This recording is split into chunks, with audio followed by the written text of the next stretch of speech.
Karibuni tena wapendwa katika mafundisho ya maandiko matakatifu. Leo tukiangazia jambo lingine tena ndani ya maandiko matakatifu. Leo ningependa tuweze kuangalia jambo ambalo limeleta utofauti mkubwa sana katika ulimwengu wa Kikristo, na jambo lenyewe ni kuhusiana na Sabato. Wengi wanauliza Sabato ni nini? Sabato ni lini? Na kama ni kweli inajalisha hata katika uzima wa milele. Kwa hivyo ambatana nami tunapoenda kufungua maandiko matakatifu, tuweze kujifundisha Mungu anasemaje kuhusiana na Sabato. Kwa hivyo jambo ambalo tunajua ni kwamba Mungu aliweza kufanya uumbaji kwa siku 6 na pia akastarehe siku ya 7. Siku ya kwanza Mungu alisema iwe nuru, na ikawa nuru, na Mungu akatenganisha giza na nuru, na akaita nuru mchana, akaita giza usiku. Siku ya pili akaweza kutenganisha maji yaliyo juu na maji ya chini, akaita ya juu mbingu, na maji ya chini akaita bahari. Siku ya tatu Mungu tena akasongesha ile maji ya chini ikuwe katika sehemu moja ambayo sasa ni bahari, na mahali pengine ibaki kuwa nchi ama mahali pakavu, ndio maana ikaitwa nchi. Siku ya 4 Mungu akaweza kuumba jua na mwezi. Siku ya 5 Mungu akaweza kuumba viumbe vyote ambavyo viko na uhai ndani ya bahari, ikiwemo nyangumi, samaki na wanyama wengine ambao wako ndani ya maji. Siku ya 6 Mungu akaumba wanyama wa kufugwa, wa mwituni, wa kutambaa, alafu pia akamuumba mwanadamu. Sasa tunapofika siku ya 7, sasa katika Mwanzo sura ya 2 mstari wa 1 mpaka wa 3 inasema, sasa siku ya 7 inasema, basi mbingu na nchi zikamalizika na jeshi lake lote. Na siku ya 7 Mungu alimaliza kazi yake yote aliyoifanya. Akastarehe siku ya 7, akaacha kufanya kazi yake yote aliyoifanya. Mungu akaibarikia siku ya 7, akaitakasa, kwa sababu katika siku hiyo Mungu alistarehe, akaacha kufanya kazi yake yote aliyoiumba na kuifanya. Kwa hivyo tunaona katika siku ya 7 Mungu alikuwa amemaliza uumbaji wake wote ya siku 6. Na tunaambiwa kuna vitu vitatu Mungu akafanya siku ya 7. Ya kwanza alistarehe, ya pili alibariki, na ya tatu akaitenga hiyo siku ya 7. Kwa hivyo katika siku zote Mungu ametenga tu siku ya 7, Mungu amebariki tu siku ya 7, na Mungu alistarehe tu siku ya 7. Swali litakuja ya kwamba sasa siku hii ya 7 katika maandiko ni siku gani? Kwa sababu wengi watasema siku yeyote, unaweza kuhesabu kuanzia hii siku umalizie popote. Watu wako na maoni mbalimbali, lakini hebu turuhusu maandiko yaweze kutujibu, tuweze kujua. Hata baada ya kujua Mungu alitenga siku ya 7, akaibariki siku ya 7 na akaitakasa, tutawezaje kutambua siku hii ambayo inaitwa siku ya 7? Hebu kwanza tuende kitabu cha Kutoka sura ya 20 mstari wake ni wa 8 mpaka wa 11. Mungu anatoa amri ambayo ni amri ya 4 kati ya amri 10. Amri ya 4 inasema hivi katika kitabu cha Kutoka sura ya 20 mstari wake ni wa 8 teremka mpaka 11. Inasema, ikumbuke siku ya Sabato uitakase. Siku 6 fanya kazi, utende mambo yako yote. Lakini siku ya 7 ni Sabato ya Bwana Mungu wako. Siku hiyo usifanye kazi yoyote, wewe wala mwana wako wala binti yako wala mtumwa wako wala mjakazi wako wala mnyama wako wa kufugwa wala mgeni aliye ndani ya malango yako. Maana kwa siku 6 Bwana alifanya mbingu na nchi na bahari na vyote vilivyomo, akastarehe siku ya 7. Kwa hiyo Bwana akaibarikia siku ya Sabato akaitakasa. Kwa hivyo tunaporudi katika amri ya 4, tunaona ya kwamba Mungu aliweza kumwamuru mwanadamu aikumbuke siku ya Sabato, na kwamba aweze pia huyu mwanadamu aweze kufanya kazi siku 6, lakini siku ya 7 iwe ni Sabato ya Mungu wake. Yaani hiyo siku ya 7 sio yetu ya kujichagulia, lakini hiyo yake, ambao tayari katika mwanzo tulikuwa tumeona aliitenga, tayari alikuwa ameitenga. Kwa hivyo hatuna amri ya kutenga nyingine kando na hiyo ambayo aliitenga. Kwa hivyo ni vizuri tujue ni hiyo aliyoitenga ni gani, hiyo ambayo aliitenga huyu Mungu ni siku gani, ambayo kwa sasa tumejua inaitwa tu siku ya 7, na pia tumejua kumbe pia inaitwa Sabato. Kwa hivyo ni siku gani ya wiki? Ndio swali ambao ni vizuri tuweze kuruhusu maandiko iweze kutujibu, ili tusiweze kuvunja amri za Mungu, ili tuenende kulingana na maandiko matakatifu. Tutajuaje siku hii ambayo ni ya Sabato? Hebu turejelee katika kukamatwa kwa Yesu, kusulubishwa kwa Yesu, na hata kukufa kwake na kuzikwa kwake. Ni kwa sababu tukishajua siku hii ambayo Yesu kasulubishwa, itakuwa ni rahisi sana kuelewa ama kutambua siku ya Sabato ni lini. Hebu tusome andiko hili ili niweze kueleweka. Kitabu cha Marko. Kitabu cha Marko sura ya 15 mstari wake ni wa 42 mpaka 43. Inasema hivi maandiko: hata ikiisha kuwa jioni, kwa sababu ni maandalio, siku iliyo kabla ya Sabato, akaenda Yusufu mtu wa Arimathea, mshtahiki, mtu wa baraza ya mashauri, naye mwenyewe anautazamia ufalme wa Mungu, akafanya ujasiri, akaingia mbele ya Pilato, akauomba mwili wake Yesu. Kwa hivyo hapa tunaona mtu anaitwa Pilato, tayari Yesu amesha kufa msalabani, anaenda mbele ya Pilato, lakini tunaambiwa alienda lini? Ilikuwa ni siku ya maandalio. Hiyo siku tu ambayo Yesu alisulubishwa na pia akafa. Na tumeambiwa vizuri hiyo siku ya maandalio ni siku iliyo kabla ya Sabato, ni siku iliyo kabla ya Sabato. Kwa hivyo unaposikia ikisema iliyo siku kabla ya Sabato, inamaanisha hii siku ya maandalio iko nyuma, alafu Sabato iko mbele. Kwa hivyo hii siku ambayo iko nyuma ni kwamba hiyo ndio siku Yesu alisulubishwa. Saa ngapi? Kitabu cha Marko 15:25. Kitabu cha Marko 15:25 kuhusu kusulubishwa kwa Yesu inasema, basi ilikuwa saa 3 nao wakamsulubisha. Kwa hivyo jambo ambalo ni vizuri tuelewe ni kwamba kumbe Yesu kwanza alikamatwa na pia akasulubishwa saa 3 ya asubuhi ya siku ambayo Kiswahili inasema ni siku ya maandalio.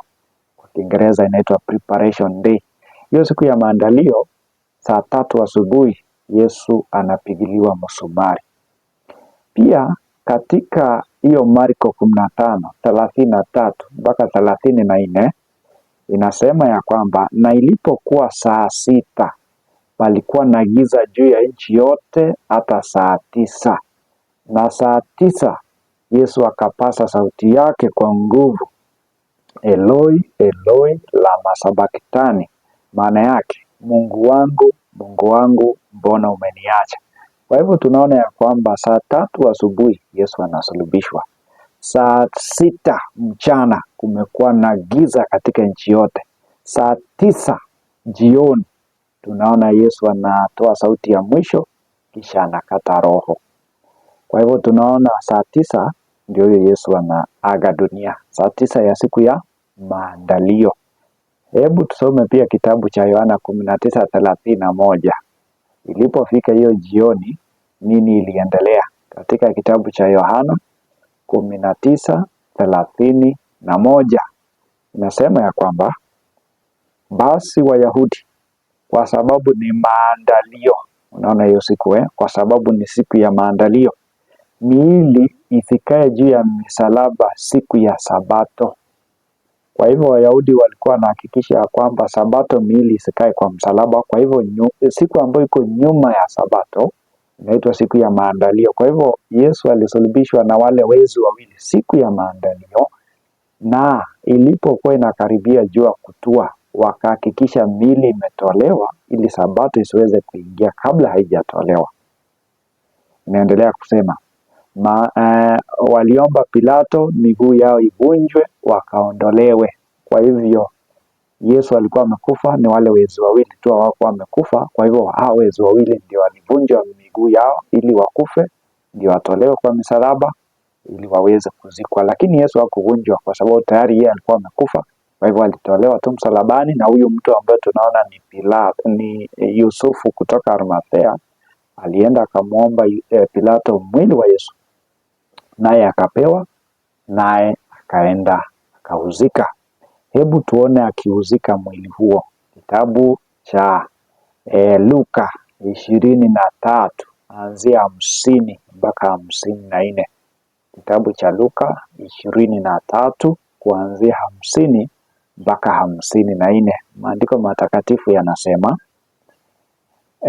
ninasoma katika lugha ya Kiswahili, inasema, na tazama, akatoka mtu mmoja jina lake Yusufu, ambaye ni mtu wa baraza, mtu mwema, mwenye haki, wala hakukubali shauri na tendo lao, naye ni mtu wa Arimathea, mji mmoja wa Wayahudi, tena anautazamia ufalme wa Mungu. Kwa hivyo hapo tunaona ya kwamba kuna baraza iliwekwa kuamua kesi ya Yesu.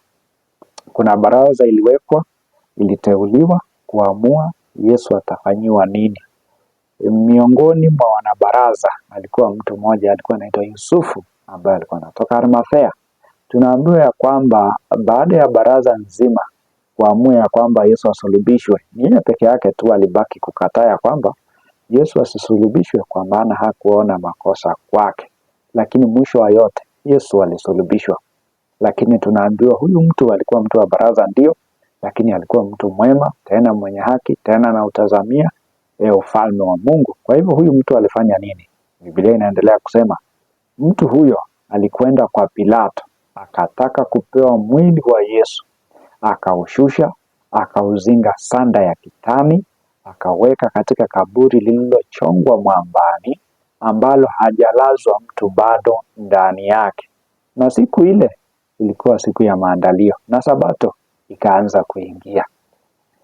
Kwa hivyo tunaona Yusufu wa Arimathea, baada ya kesi kukatwa ya kwamba Yesu asulubishwe, japokuwa yeye mwenyewe alikataa, na Yesu akasulubishwa saa 3 tumeona, saa 9 kumekuwa na giza tumeona, na saa 9 Yesu ameaga dunia tumesoma. Na pia tumeona Yusufu baadaye, baada ya kugundua Yesu amefariki dunia, akamtafuta Pilato, akaenda akaomba mwili wa Yesu, na ni kweli aliruhusiwa. Akaenda akaushusha, yani akautoa mwili wa Yesu msalabani, akaufunga na kitambaa cheupe, na pia akauweka ama akauzika katika kaburi ambayo ilichongwa mwambani, ambayo hajalazwa mtu bado. Lakini sasa katika mstari wa 54 tunaelezwa, na siku ile ilikuwa siku ya maandalio, na Sabato ikaanza kuingia. Kumbe hii siku ambayo Yesu amesulubishwa saa 3, hii siku ambayo kumekuwa na giza saa 6 mpaka saa 9 tunaona Yesu anakufa, hii siku ambayo Pilato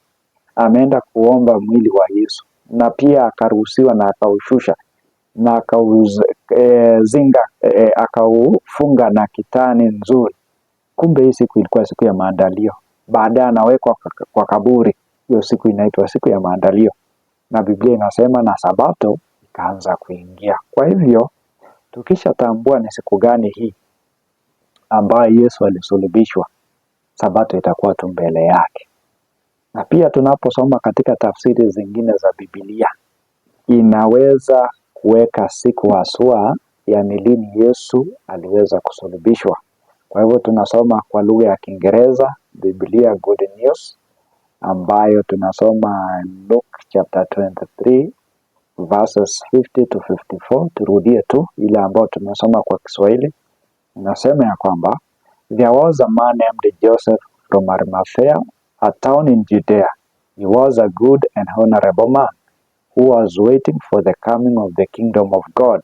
Although he was a member of the council, he had not agreed with their decisions and action.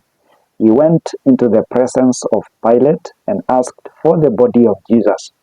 Then he took the body down, wrapped it in a linen sheet, and placed it in a tomb which had been dug out of solid rock, which had never been used. Verse 54. It was Friday and the Sabbath was about to begin. Kwa hivyo kumbe hii siku ambayo Yesu amesulubishwa inaitwa siku ya Friday. Inaitwa siku ya Friday na Sabato ikaanza kuingia, na ni kweli miongoni mwa Wakristo dunia mzima katika nadhani mwezi wa 3 ama mwezi wa 4 huwa wanasherekea kitu inaitwa Good Friday na Easter Monday. Kwa hivyo wanaposema Good Friday wanamaanisha kwamba Yesu alisulubishwa. Na Wakristo wengi wanakubaliana na hilo jambo. Ni kwa sababu hata Biblia inasema it was Friday and the Sabbath was about to begin. Kwa hivyo hii siku ambayo Yesu amesulubishwa, mpendwa, saa 3 asubuhi ni Friday. Friday ya saa 6 mchana kukakuwa na giza nchi mzima.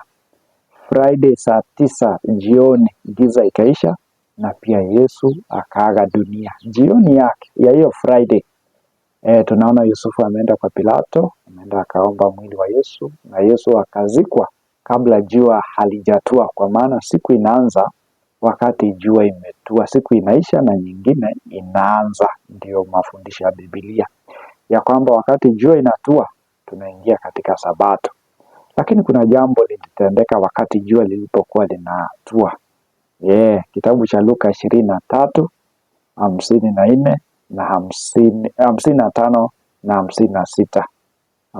Luka 23, 55 na 56 inasema, na wale wanawake waliokuja naye toka Galilaya walifuata, wakaliona kaburi na jinsi mwili wake ulivyowekwa. Wakarudi wakafanya tayari manukato na marhamu, na siku ya Sabato walistarehe kama ilivyoamriwa. Kumbe kuna wanawake waliomfuata Yusufu, wakaambia Yusufu, tafadhali tuonyeshe jinsi kaburi na jinsi ambavyo wamemzika Yesu. Na kwa kweli Yusufu akawapeleka kaburini, wakaona kaburi, wakaona mwili wa Yesu jinsi ulivyowekwa. Na kama desturi ya Wayahudi ni kwamba mtu akifa angepakwa mafuta ya marhamu na pia manukato. Hata leo mtu akifa, mtu huoshwa, upakwa mafuta, uvalishwe nguo kabla ya kuwekwa kwa jeneza. Hiyo ndio desturi ya leo. Hata zamani desturi tu ilikuwa hiyo ya kwamba mtu akifa angepakwa manukato na marhamu, lakini Yesu amezikwa kabla hajapakwa. Kwa hivyo wanawake wakasema warudi nyumbani watengeneze mafuta haya ili pia warudi kaburini wampake Yesu. Wakaanza safari jioni hiyo ya Friday, wakarudi nyumbani. Lakini wanaporudi nyumbani jua ikawa imetua. Jua ilipotua wakajua ya kwamba siku imeisha na nyingine imeanza. Siku gani imeisha? Ile ya maandalio ambayo sasa tumejua ni Friday ama Ijumaa, na Sabato ikaanza kuingia. Ndio maana katika sura ya 56, yaani mstari aya ya 56, na katika aya ya 56 inasema ya kwamba na siku ya Sabato walistarehe kama ilivyoamriwa. Kwa ufupi, wanawake hawa hawakurudi kaburini. Kwa sababu gani? Sabato ilikuwa imeanza kuingia tayari. Kwa hivyo wakasema ya kwamba ni vizuri wangoje Sabato iweze kuisha, alafu waweze kwenda siku itakayofuata. Waweze kwenda siku ambayo itafuata. Kwa hivyo ni vizuri pia tuulize maandiko, hawa wanawake walirudi kaburini lini? Kitabu cha Luka hiyo sura ya 24 mstari wake ni wa kwanza. Tuweze kusoma katika Luka 24 mstari wake ni wa kwanza. Nasema ya kwamba hata siku ya kwanza ya juma ilipoanza kupambazuka, walikwenda kaburini wakiyaleta manukato walioweka tayari. wakalikuta lile jiwe limeviringishwa mbali na kaburi. Wakaingia wasiuone mwili wa Bwana Yesu. Kwa hivyo tunaona siku ya kwanza ya juma wakaamua kurudi kaburini. Siku ya maandalio Yesu amezikwa. Siku ya maandalio wanakuja nyumbani. Wanapokuja nyumbani, jua inatua, siku nyingine inaanza, siku ya Sabato. Wakastarehe siku ya Sabato, ina maana hawakurudi kaburini siku ya Sabato. Sasa tukaingia siku nyingine ambayo inaitwa hata siku ya kwanza ya juma, wakaenda kaburini ilipopambazuka. Tunaposoma katika Kiingereza pia Biblia ile ambayo tulisoma inasema ya kwamba the book of Luke chapter 24 verses 1 inasema very early on Sunday morning the women went to the tomb carrying the spices they had prepared. They found the stone rolled away from the entrance of the tomb. So they went in, but they did not find the body of the Lord Jesus. Ya kwamba very early on Sunday morning. Kwa hivyo hawa wanawake waliamua walipotoka Friday kaburini, wakatembea kwenda nyumbani. Jua ikatua, siku nyingine ikaanza ya Sabato. Wakasubiria Sabato ikwishe. Sasa Jumapili asubuhi ndio wanafanya nini? Wanarudi kaburini kuleta ile manukato na marhamu waweze kumpaka Yesu. Lakini wakakuta jiwe limeviringishwa na Yesu hayuko. Kwa ufupi, Yesu alifufuka Jumapili asubuhi, na walipofika wakapata tayari ashafufuka. Kwa hivyo Kiswahili kasema siku ya kwanza ya juma. Hebu turudie kwa Kiswahili, Luka 24:1. Hata siku ya kwanza ya juma, Kiingereza very early on Sunday morning. Kwa hivyo kumbe, kulingana na Biblia, siku ya kwanza ya juma inaitwa Jumapili. Hebu tusome ushahidi mwingine ndani ya Biblia. Kitabu cha Mathayo 28 mstari wake ni wa kwanza. Kitabu cha Mathayo 28 mstari wake ni wa kwanza.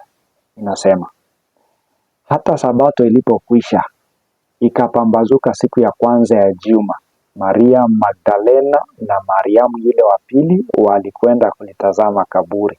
Kwa hivyo Biblia inasema hata Sabato ilipokwisha ikipambazuka siku ya kwanza ya juma.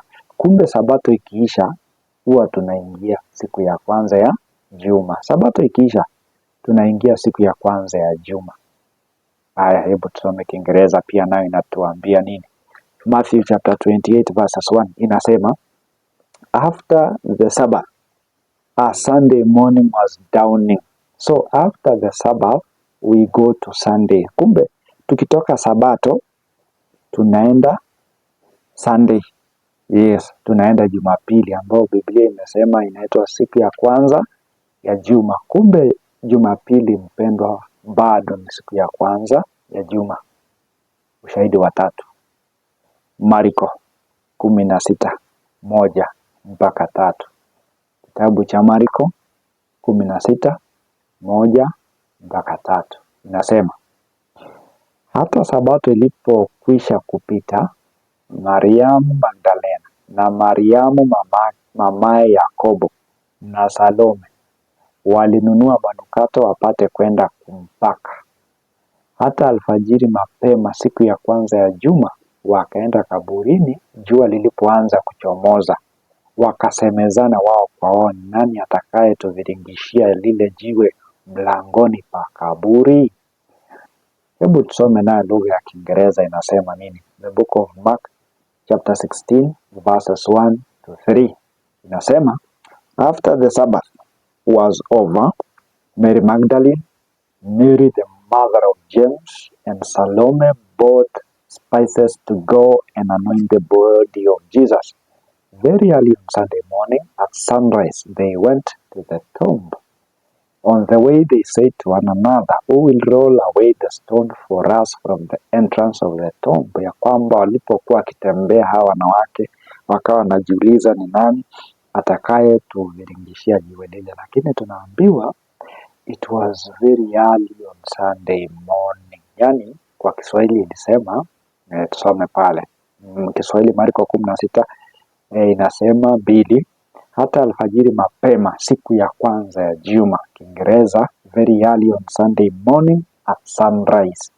Kwa hivyo ushahidi wa tatu bado tunaona siku ya kwanza ya juma inaitwa Jumapili. Ushahidi wa 4, kitabu cha Yohana sura ya 20 mstari wake ni wa kwanza. Kitabu cha Yohana sura ya 20 mstari wake ni wa kwanza, inasema hata siku ya kwanza ya juma, Mariamu Magdalena alikwenda kaburini alfajiri kungali giza bado, akaliona lile jiwe limeondolewa kaburini. Hata siku ya kwanza ya juma Maria Magdalena alipokwenda kaburini akapata tayari jiwe limekwisha ondolewa kaburini. Kiingereza inasema hivi: Very early on Sunday morning, while it was still dark, Mary Magdalene went to the tomb and saw that the stone had been taken away from the entrance. Kwa hivyo siku ya kwanza ya juma, hiyo ni Kiswahili. Kiingereza early on Sunday morning while it was still dark. Kwa hivyo tayari tumekwisha kugundua ya kwamba siku ya kwanza ya juma inaitwa Jumapili kulingana sasa na Biblia. Yaani kulingana na Biblia siku ya kwanza ya juma ni Jumapili.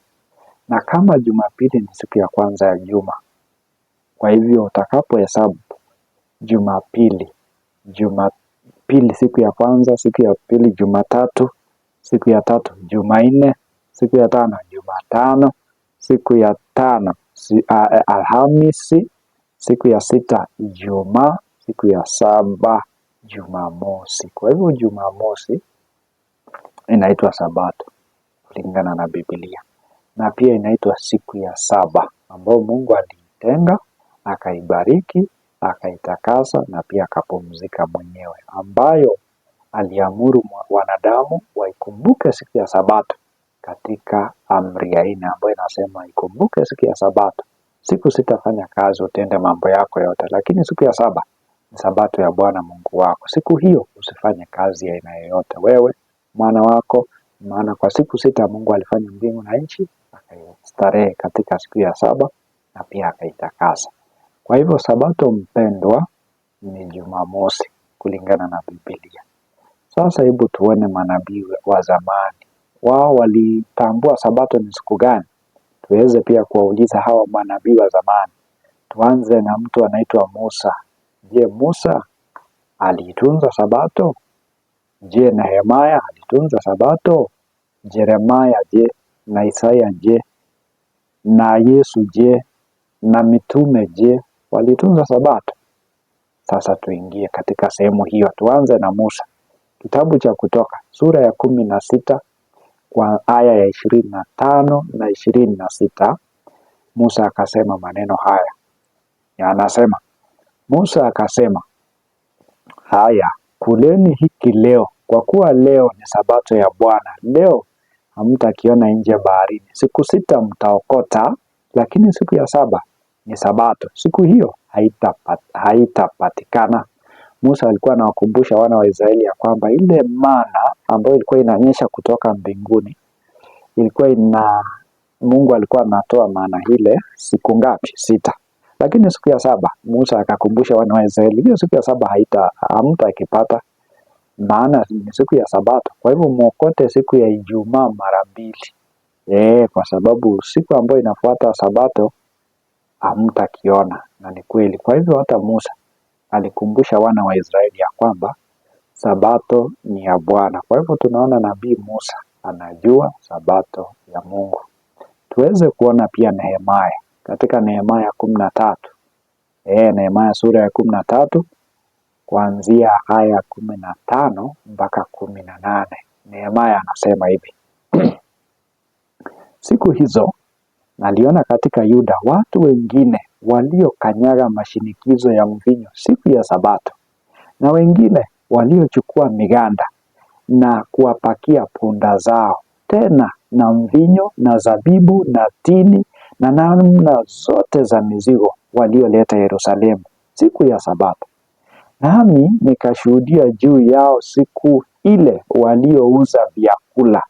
Tena wakakaa humo watu wa Tiro walioleta samaki na biashara za kila namna, wakawauzia wana wa Yuda siku ya Sabato na humo Yerusalemu. Ndipo nikagombana na wakuu wa Yuda, nikawaambia, ni neno baya gani hili mnalolifanya ninyi na kuinajisi siku ya Sabato? Kwa hivyo Nehemia alishuhudia watu ambao walikuwa wanafanya biashara kama vile tumesoma, na jambo kubwa hapo ni kwamba Nehemia aligombana na wakuu wa Yuda. Kwa nini wanaihalifu siku ya Sabato? Kwa ufupi, Nehemia hata angekuwa hai leo angegombana na wakuu wa dini. Kwa nini wakuu wa dini wameikatalia mbali Sabato?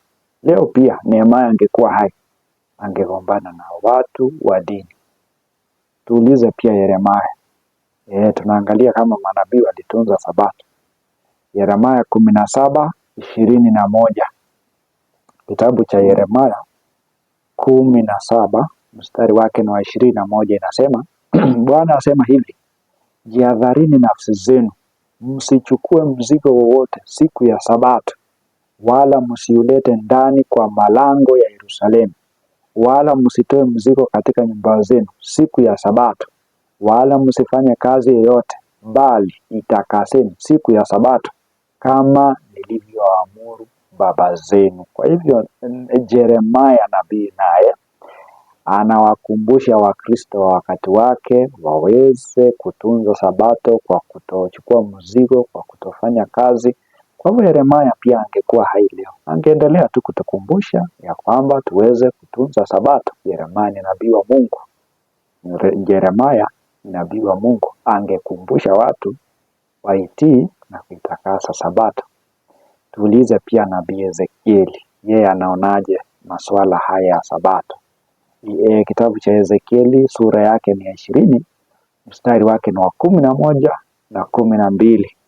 Inasema, naliwapa amri zangu na kuwaonyesha hukumu zangu ambazo mwanadamu ataishi kwazo kama akizitenda.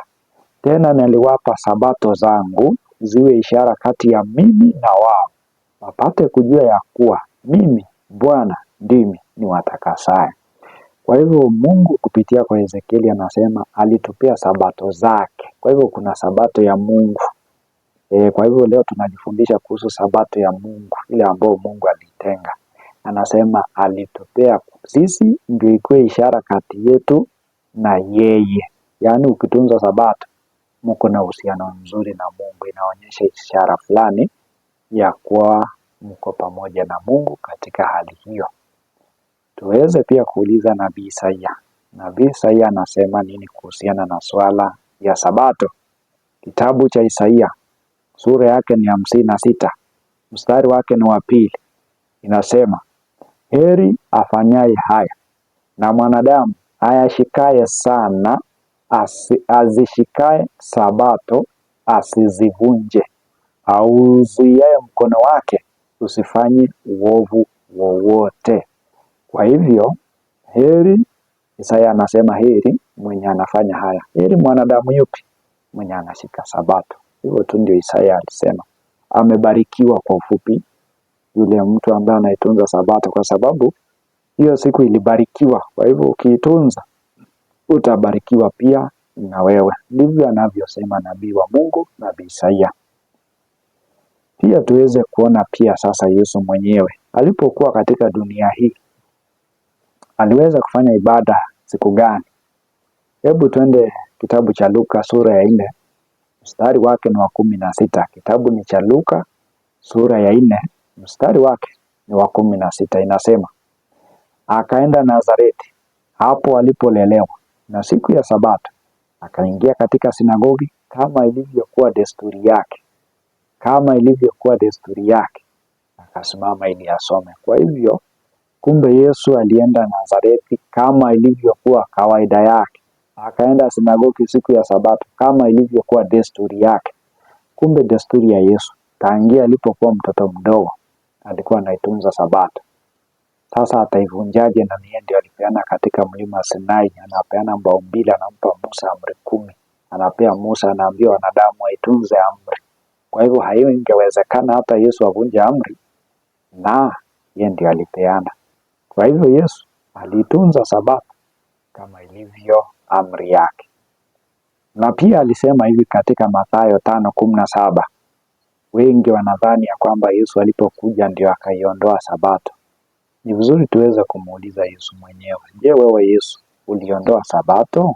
Kitabu cha Mathayo sura ya 5 mstari wa 17, maandiko matakatifu yanasema, msidhani ya kuwa nalikuja kuitangua torati au manabii. Msidhani, msifikiri ya kwamba alikuja kutangua amri, yani torati, ama ile vitu manabii waliweza kusema. Na tumeona manabii walikumbuka Sabato na wakaitunza. Kwa hivyo Yesu anatukumbusha msidhani ya kuwa nalikuja kuitangua torati au manabii. La, si kuja kutangua bali kutimiliza. Kwa hivyo ni Yesu alikuja kutimiza. Kutimiza inamaanisha ile torati, ile amri na vile manabii wamekuwa wakizungumza. Yesu hakuja kuibomoa ama kuharibu ama kutangua ama kusema kinyume yao. Hapana, alikuja kutimiliza. Kwa hivyo Yesu hakuja kuondoa Sabato hata msalabani. Alisema hata msifikirie, hata msidhani, kwa maana alikuja kutimiliza hiyo amri ya mitume na manabii na hiyo torati ambao ameitaja pale. Hebu tuone pia mitume baada ya Yesu kukufa na kufufuka na kupaa kwenda mbinguni. Kuna Wakristo wengine hapa mbele ambao wanamwabudu Mungu na wanamwabudu Yesu baada ya miaka mingi baada ya Yesu kupaa kwenda mbinguni. Je, walibadilisha siku ya ibada kwa sababu Yesu alifufuka siku ya Jumapili? Hebu tuulize Paulo.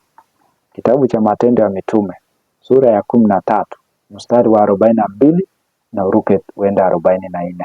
Nasema hivi katika kitabu cha Matendo ya Mitume sura yake ni ya 13 mstari wa 42 na twende 44. Inasema, na walipokuwa wakitoka wakawasihi wawaambie maneno haya Sabato ya pili. Hata Sabato ya pili watu wengi karibu mji wote wakakusanyika walisikia neno la Mungu. Kwa hivyo kumbe Paulo siku moja akaenda akahubiri mahali. Paulo mtumishi wa Mungu alipohubiri pale, wale washiriki wa sehemu ile wakaambia Paulo, "Sikuja tena hiyo Sabato ingine ya pili inayokuja." Na ni kweli Paulo alikuja, na tunaambiwa watu karibu mji wote wakakuja walisikia neno la Mungu. Kwa hivyo Paulo hata baada ya Yesu kukufa na kufufuka na kupaa kwenda mbinguni, Paulo hakusema Yesu alifufuka Jumapili aweze kuweka ibada siku ya Jumapili. Hapana, bado alisalia katika siku ya Sabato, kwa sababu Yesu alisema msidhani ya kwamba nilikuja kutangua. Pia katika Matendo ya Mitume hiyo sura ya 17 mstari wake ni wa 2 nasema hivi, mpendwa, na Paulo kama ilivyokuwa desturi yake akaingia mle walimo akahojiana nao kwa maneno ya maandiko Sabato 3. Kumbe Paulo kama ilivyokuwa kawaida yake, desturi yake, na tulisoma pia Yesu kama ilivyokuwa kawaida yake, desturi yake, akahojiana na wale waliokuwa mle ndani Sabato ngapi? 3 kwa maandiko matakatifu. Kumbe Paulo kama hata angekuwa hai leo bado tu angefanya ibada siku ya Sabato. Kumbe tumeona manabii na Yesu na mitume wako tu katika ibada ya Sabato. Swali kubwa linakuja sasa, nani kaleta siku nyingine tofauti na Sabato? Nani kaleta siku ya Jumapili kama siku ya ibada? Tunasoma katika unabii ambao ulikuwa umetolewa na Danieli na Ezekieli. Hebu tuanze na Danieli 7:25. Kitabu cha Danieli 7:25. Danieli anatoa unabii wa jinsi siku ya ibada na amri za Mungu zitakuja kubadilishwa. Hebu na tusome 7:25. Inasema, naye atanena maneno kinyume chake aliye juu, naye atawadhoofisha watakatifu wake aliye juu, naye ataazimu kubadili majira na sheria, nao watatiwa mikononi mwake kwa wakati na nyakati 2.5 wakati. Sasa tuko hapo kwa ataazimu kubadili majira na sheria. Kwa hivyo naye atanena maneno kinyume chake aliye juu. Hii ni ufalme ambayo ilikuja kubadilisha nini? Majira. Majira na maanisha Wakati Mungu anasema siku inaanza jua ikitua, wakabadilisha wakasema hapana, itakuwa ni saa 6 ya usiku. Kwa hivyo wengi wanaamini saa 6 ya usiku ati ndio siku inaanza, lakini Biblia inasema jua ikitua. Ndiyo maana Danieli akasema atakuja kubadilisha majira, na kando na kubadilisha majira atabadilisha sheria ya Mungu. Sheria ya Mungu ya 4 inasema, kwa sababu leo tuko katika sheria 4, ikumbuke siku ya Sabato, lakini akakuja na siku nyingine tofauti. Hii ni ufalme wa Kirumi ya kipapa, inaitwa Papal Rome ama Rumi, inaongozwa na papa. Wao ndio waliohusika katika kubadilisha siku ya ibada kutoka siku ya 7 ya juma mpaka siku ya kwanza Jumapili, ili iwe siku ya ibada kwa wanadamu. Na ili isiwe ni maneno ya kwangu, ni vizuri tuweze kuwasikiza wakisema wenyewe kwa midomo yao, na pia tusome vitabu vyao. I have repeatedly offered $1,000 to anyone who can prove to me from the Bible alone that I am bound to keep Sunday holy. There is no such law in the Bible. It is a law of the Holy Catholic Church alone.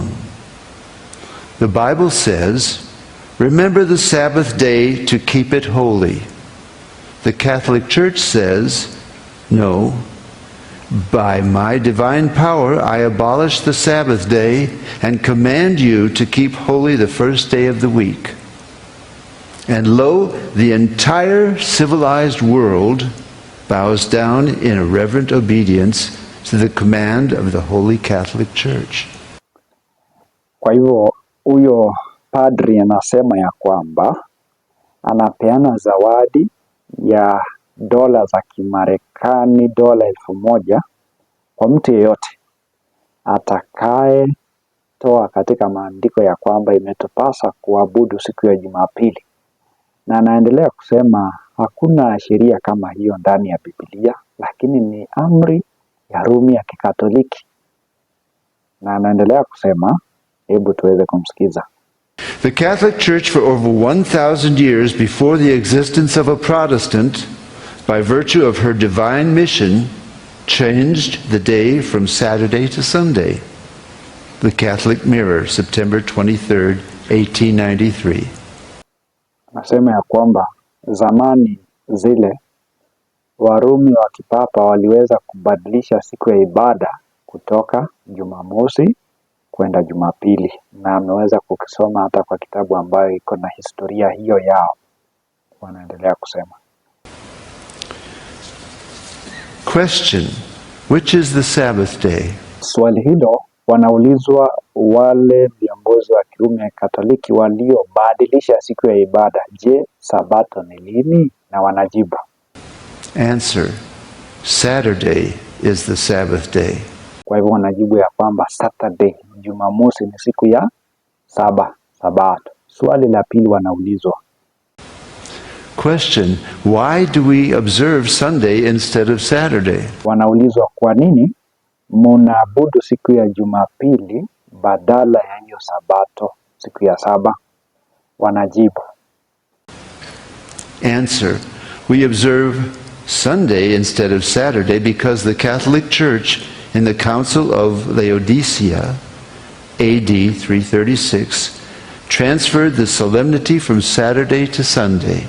Ya kwamba kuna council ya kanisa Katoliki waliketi chini na wakahamisha siku ya ibada kutoka Jumamosi kwenda Jumapili. Kwa hivyo wanapeana sababu ya kufanya ibada siku ya Jumapili. Kwa sababu gani? Ni kwa sababu council fulani, watu fulani ndani ya kanisa hilo waliketi chini wakaonelea ni vizuri tu wahamishe siku ya ibada kutoka Jumamosi kwenda Jumapili. Mungu akasema hivi kupitia kwa Ezekieli.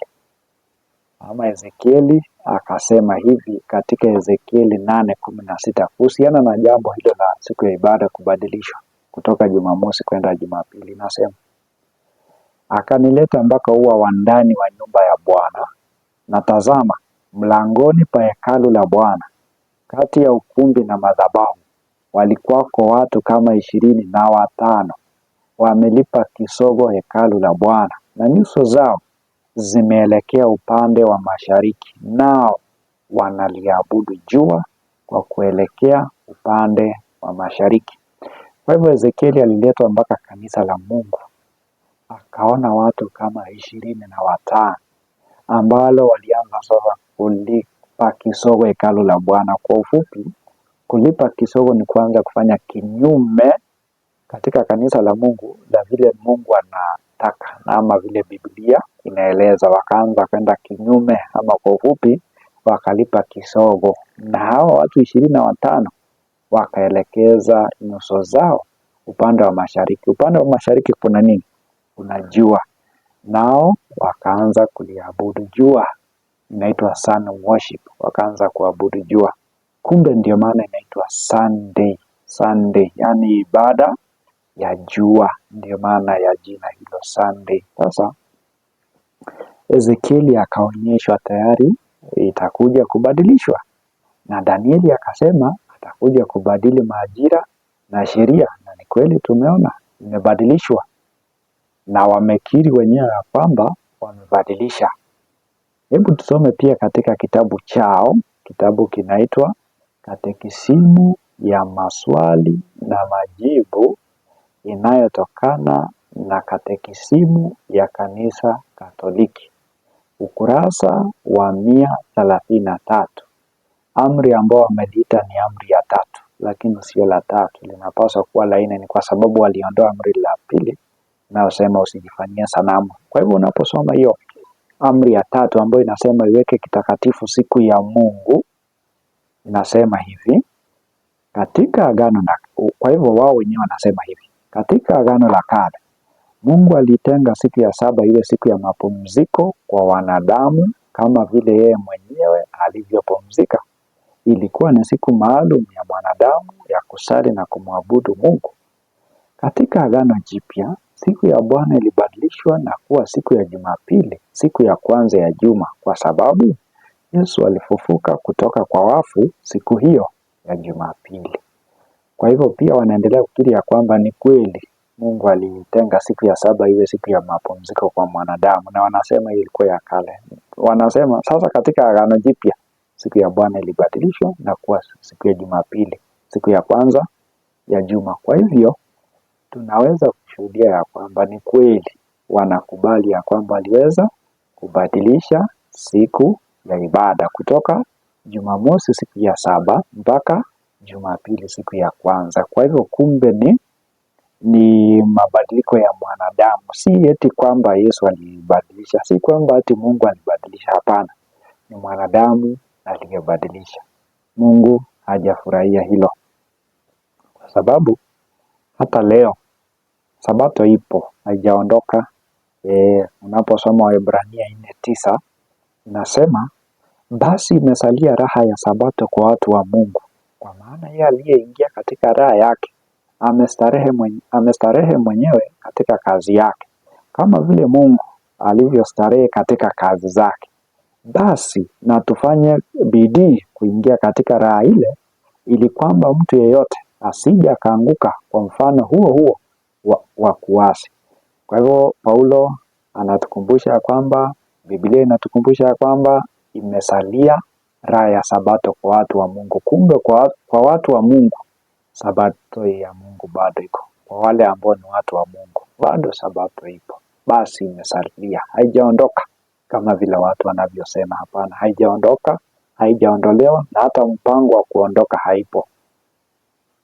Mungu anasema hivi kupitia kwa Ezekieli 22:26 kuhusiana na wachungaji wa leo ambao wanaihalifu Sabato wanapoendelea kuitunza siku ya kwanza ya juma na bila kuwafundisha washiriki wao ukweli.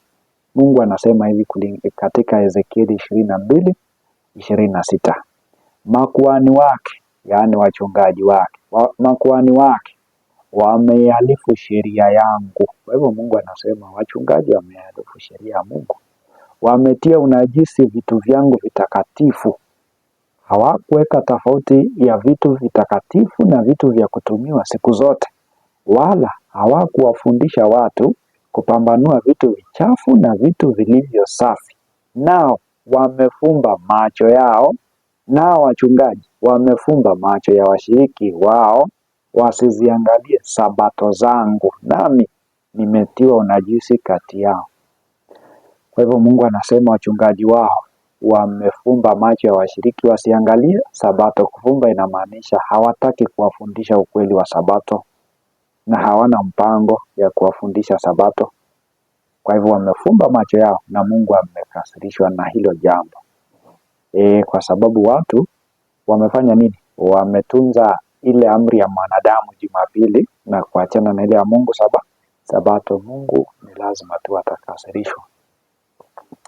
Na katika nyakati za mwisho ni nini kitatokea? Sasa unabii wa mwisho inasema hivi. Katika kitabu cha Ufunuo 13:15 kuna jaribu kubwa linakuja hapa mbele kwa wale ambao watakuwa waaminifu wa Mungu, wale ambao watakuwa nashika sheria ya Mungu. Nini kitakachofanyika? Tunazungumzia kuhusu Rumi ya Kikatoliki ya upapa na nchi ya Marekani, kwa sababu ni nchi ya Marekani ndio itakayokuja kulazimisha siku ya ibada ya yule Biblia inasema mnyama wa kwanza ama ile Rumi ya upapa. Hebu tusome 13:15 Ufunuo. Akapewa kutia pumzi katika ile sanamu ya mnyama, hata ile sanamu ya mnyama inene, na kuwafanya hao wote wasioisujudu sanamu ya mnyama wauawe. Kwa hivyo Marekani itapewa uwezo kupea miunganiko ya makanisa, yaani sanamu ya mnyama inaitwa miunganiko ya makanisa. Mnyama ni yule aliyebadilisha siku ya ibada ambayo tumejua ni Rumi ya kipapa, lakini haya makanisa mengine ambayo si ya Rumi ya kipapa, yote kwa ujumla inaitwa the image of the beast ama sanamu ya mnyama. Kwa sababu gani? Inatenda tu kama vile mnyama inatenda. Mnyama alipobadilisha siku ya ibada, pia na wao wakafuata. Kwa hivyo wanaitwa the image to the beast. Kwa hivyo ni sanamu ya mnyama. Kwa hivyo sanamu ya mnyama siku moja itanena ya kwamba wale wote wasioabudu sheria ya mnyama wa kwanza, Rumi ya kipapa, waweze kuuawa. Kwa hivyo hiyo ndio jaribu kubwa ambalo linakuja mbele yetu. Kwa hivyo kumbe Mungu anaposema sabato ni yake, shetani pia naye akatunga ya kwake. Kwa hivyo kuna vita kati ya Mungu na shetani, kati ya Wakristo wa kweli na wale ambao sio wa kweli, vita kati ya ibada ya Mungu. Kwa hivyo wale ambao ni waaminifu, hivi karibuni, hatujui ni karibu kiasi gani, lakini hivi karibuni wataweza kuuawa. Soma pia katika Ufunuo 15:2 nasema wale ambao wataenda mbinguni, wale ambao watakuwa katika meza ya kioo kule mbinguni. Biblia inasema, tena nikaona kitu kama mfano wa bahari ya kioo iliyochangamana na moto, na wale wenye kushinda watokayo kwa yule mnyama, Rumi ya kipapa, na sanamu yake, miunganiko ya makanisa waliokubaliana na mafundisho ya kipapa, na kwa hesabu ya jina lake, walikuwa wamesimama kando kando ya hiyo bahari ya kioo, wenye vinumbi vya Mungu. Kumbe wale ambao watapatikana mbinguni, kwanza tufuate Biblia, tuachane na mafundisho ya wanadamu, ndio tutakuwa pale. Ufunuo 14:9-10 nasema yule malaika watatu, kitabu cha Ufunuo sura ya 14 mstari wa 9-10 nasema, na mwingine malaika watatu akafuata akisema kwa sauti kuu, mtu awaye yeyote akimsujudu huyo mnyama na sanamu yake na kuipokea chapa katika kipaji cha uso wake na katika mkono wake, yeye naye atakunywa katika mvinyo ya ghadhabu ya Mungu uliotengenezwa pasipo kuchanganywa na maji katika kikombe cha hasira yake, naye atateswa kwa moto na kiberiti mbele ya malaika watakatifu na mbele za mwana kondoo. Kwa hivyo kati ya malaika watatu ambayo Yohana aliona, malaika wa kwanza anasema mcheni Mungu na kumtukuza, wa pili anasema Babeli Babeli umeanguka, watatu anasema mtu awaye yote akimsujudu hiyo mnyama, yani Rumi ya kipapa, ama sanamu yake, miunganiko ya makanisa yote ambayo yamekubaliana na mafundisho ya kipapa, na kuipokea chapa yake, kukubaliana na ibada yake ya Jumapili ambayo inaitwa ni alama ya mnyama ama hesabu ya jina lake, Mungu amesema atachomwa kwa moto mbele ya malaika na mbele ya mwana kondoo. Ni kwa nini Ni kwa nini shetani hajaanza kazi ya kuwatesa wale ambao wanatunza siku ya Mungu ya Sabato? Ni kwa sababu hii. Kwa nini hasira haijaanza kwa shetani kuwatesa wale ambao wanatunza siku ya Mungu wakati ameweka siku nyingine tofauti? Haya, kitabu cha Ufunuo 7 anza mstari wa 1 mpaka wa 3. Tuko katika kipindi ambacho Mungu ameshikilia anga, Mungu ameshikilia kila kitu ili watu waweze kupata ujumbe huu ya Sabato na ukweli zingine ili waweze kujiandaa kwa ujio wa Yesu mara ya pili. Ufunuo 7:1 mpaka 3 inasema, baada ya hayo nikaona malaika wanne wamesimama katika pembe 4 za nchi, wakizizuia pepo 4 za nchi, upepo usivume juu ya nchi wala juu ya bahari wala juu ya mti wowote. Kwa hivyo tunaona ya kwamba Mungu ameweka malaika wanne waweze kuzuia nchi, upepo isivume. Pepo ni hiyo ghadhabu ama vita, maghasia zianze, yaani ile vita ya mwisho kabla Yesu hajarudi. Ni nini ambacho kimezuia? Ni malaika wanne wameshikilia. Inaendelea kusema, nikaona malaika mwingine akipanda kutoka mawio ya jua, mwenye muhuri wa Mungu aliye hai, akawapigia kelele kwa sauti kuu wale malaika wanne waliopewa kuidhuru nchi na bahari, akisema, msiidhuru nchi wala bahari wala miti, hata tutakapokwisha kuwatia muhuri watumwa wa Mungu wetu juu ya vipaji vya nyuso zao. Kwa hivyo kumbe hawa malaika wanne walipokuwa tayari kuachilia, Mungu akatuma tena malaika mwingine ambaye akaambia wale, msiachilie ili niweze kuwatia watu muhuri. Tunaambiwa huyu malaika mwingine alikuwa na muhuri wa Mungu. Muhuri ni nini mpendwa? Muhuri kama ile muhuri wa shule, muhuri ya ofisi ya rais, muhuri wa ofisi yoyote ile inakuwaga na vitu vitatu. Jambo la kwanza, jina; ya pili, cheo cha huyo mtu; na ya tatu, eneo analomiliki. Kwa mfano, nikitumia mfano wa nchi yetu ya Kenya, muhuri ya Kenya iko na vitu tatu. Ya kwanza, iko na jina ya kiongozi wa Kenya ambaye kwa sasa anaitwa Rais Ruto. Pili, muhuri iko na cheo chake, kwa hivyo cheo chake ni rais. Hiyo ni jambo la pili. Jambo la tatu ni eneo. Eneo ni Kenya, kwa hivyo Ruto hajatawala Uganda ama Tanzania, ni Kenya tu. Kwa hivyo muhuri ya Kenya itakuwa na vitu vitatu: jina Ruto, cheo rais, eneo Kenya. Pia katika muhuri wa Mungu, kwa hivyo tumeambiwa huyu malaika wa mwingine alikuwa na muhuri wa Mungu, itakuwa na vitu tatu: kwanza jina, pili cheo, na tatu eneo. Kwa hivyo jina, kwa hivyo Sabato ni muhuri wa Mungu. Kwa sababu gani? Unaposoma Kutoka 20:11 inasema Mungu aliziumba, kwa hivyo yeye ni muumbaji, mbingu na nchi. Kwa eneo la Mungu ni mbingu na nchi. Cheo cha Mungu ni muumbaji na jina lake ni Mungu. Kwa hivyo Sabato, katika hiyo amri ya 4 tunapata Sabato imeweka muhuri wa Mungu ndani yake. Kwa hivyo the seal of God inaitwa the Sabbath, muhuri wa Mungu inaitwa Sabato, na alama ya mnyama inaitwa Jumapili, ama the mark of the beast inaitwa Sunday worship. The seal of God inaitwa Sabbath worship. Kwa hivyo ni wewe mtazamaji mpendwa uweze kuamua kama utafuata muhuri wa Mungu Sabato ama alama ya mnyama Jumapili. Kwa hivyo uamuzi kwako. Na pia unaposoma kitabu cha Marko 7:6, Yesu akasema hivi katika Marko 7:6, akawaambia, na hata hivyo bado Yesu anatuambia leo. Isaia alitabiri vema juu yenu ninyi wanafiki, kama ilivyoandikwa, watu hawa huniheshimu kwa midomo, ila mioyo yao iko mbali nami. Nao waniabudu bure, wakifundisha mafundisho yaliyo maagizo ya wanadamu. Sasa unaona mahali shida ipo. Watu wanafundisha mafundisho yaliyo maagizo ya wanadamu. Inaendelea kusema, ninyi mwaiacha amri ya Mungu na kuyashika mapokeo ya wanadamu. Akawaambia, vyema, mwaikataa amri ya Mungu mpate kuyashika mapokeo yenu. Kwa hivyo watu wamekataa sabato ya Mungu na wakashika Jumapili ya mwanadamu. Kwa hivyo inaitwa mafundisho ya wanadamu. Wewe utachagua wapi?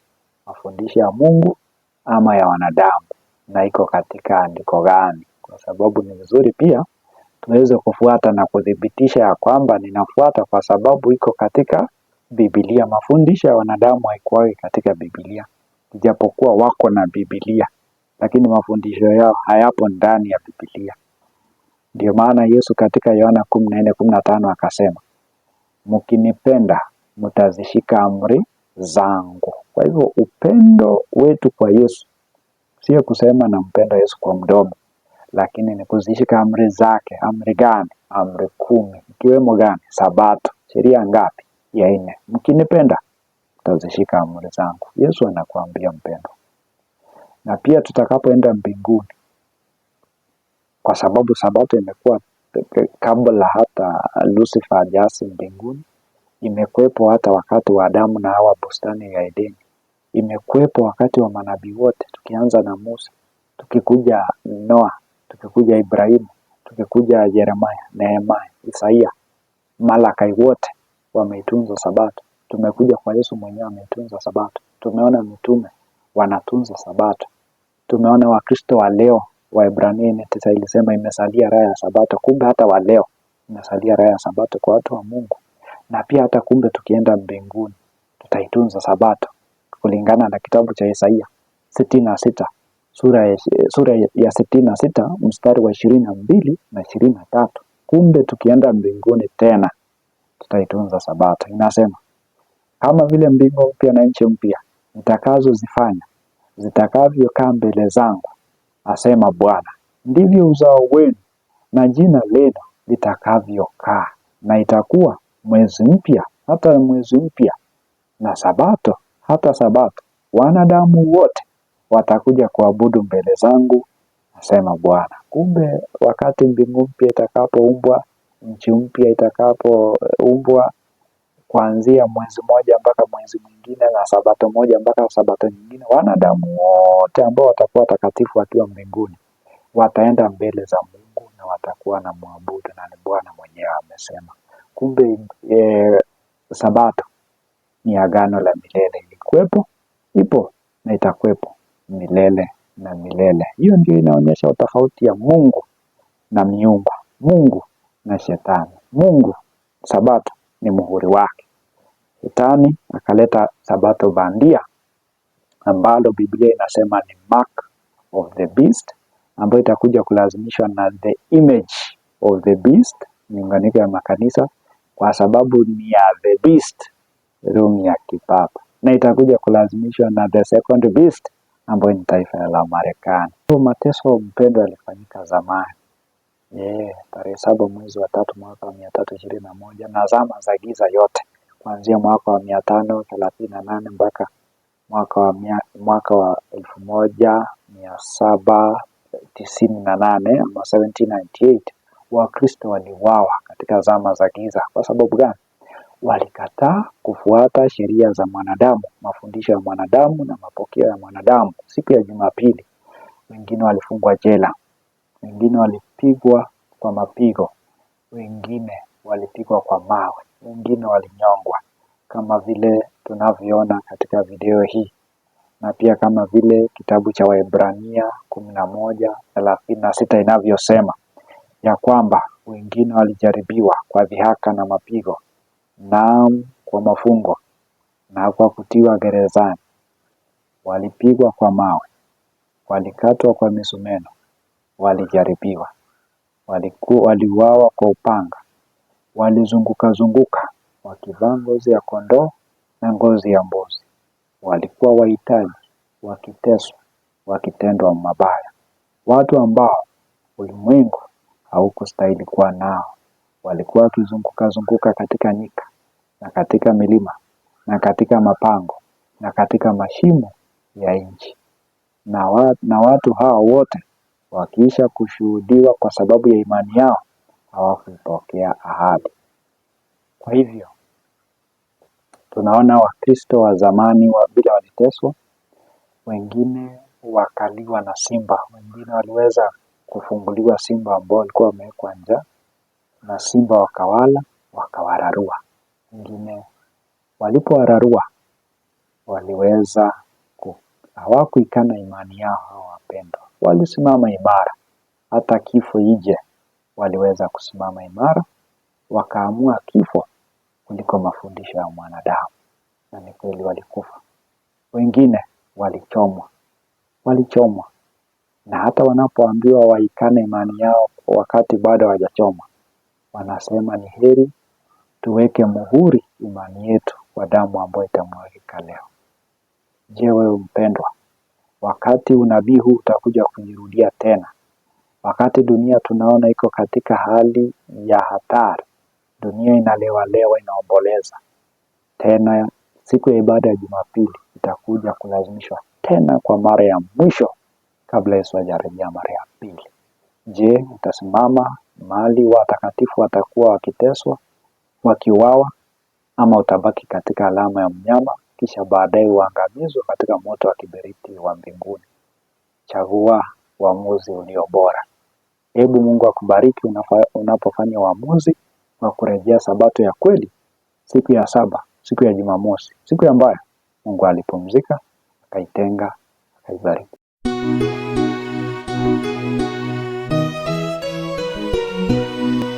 Kuanzia mwaka 538 upapa ulianza kulitesa kanisa la Mungu.